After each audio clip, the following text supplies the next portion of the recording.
तो दोस्तों आज एक बच्चे ने मेरे से पूछा कि सर ये जो 1 है क्या ये प्राइम नंबर है? क्या 1 प्राइम नंबर है? आपके अकॉर्डिंग क्या है, क्या 1 प्राइम नंबर है? सोच के बताने एक बार। तो चलो इसका रीजन जानते हैं कि 1 प्राइम नंबर है या नहीं है।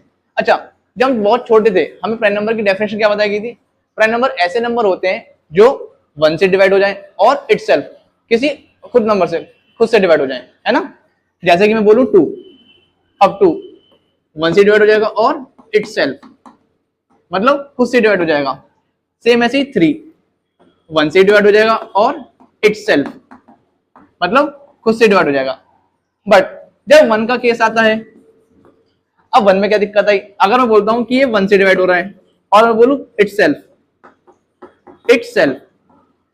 ध्यान दो यहां पे मेरे को दो नंबर मिलने, एक 1 और इटसेल्फ में दूसरा नंबर क्या है 2, जो कि दोनों अलग अलग है नहीं है। सेम एज 3 1 और 3 दोनों नंबर अलग अलग है। बट जब मैं 1 में आ रहा हूं तो 1 में एक नंबर तो 1 ही मिला और इटसेल्फ में मुझे क्या मिलेगा 1। यहाँ पे दोनों नंबर मिलने सेम। इसीलिए प्राइम नंबर की एक और नई डेफिनेशन आई। उन्होंने क्या बोला कि प्राइम नंबर ऐसे दो नंबर होते हैं जिनके कम से कम 2 फैक्टर्स हों। कितने फैक्टर्स होने चाहिए? 2। अब भाई ये फैक्टर्स क्या होते हैं?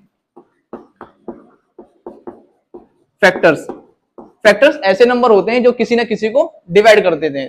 ठीक, जैसे कि 2 को कौन कौन डिवाइड कर रहा है? 1 और 2। 3 को कौन कौन डिवाइड कर रहा है? 1 और 3। कम से कम 2 फैक्टर है कि नहीं है? 2 से ज्यादा फैक्टर में चाहिए नहीं। प्राइम नंबर की फिर नई डेफिनेशन क्या बनी कि प्राइम नंबर वो होंगे जिनके ज्यादा कितने फैक्टर होंगे? 2 से ज्यादा कोई फैक्टर हो ही नहीं सकता। इसीलिए जब हम 1 के केस में आते हैं, 1 के केस में सिर्फ हमें कितने फैक्टर मिल रहा है? 1, है ना। 2 फैक्टर में मिल ही नहीं पा रहे हैं क्योंकि 1 को कंसीडर करोगे या तो 1 में या इटसेल्फ में।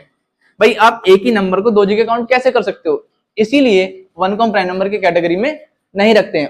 प्राइम नंबर कहां से स्टार्ट होते हैं? हमारे 2 से। तो जो सबसे छोटा प्राइम नंबर होता है वो क्या होता है? 2, और 1 प्राइम नंबर नहीं होता है।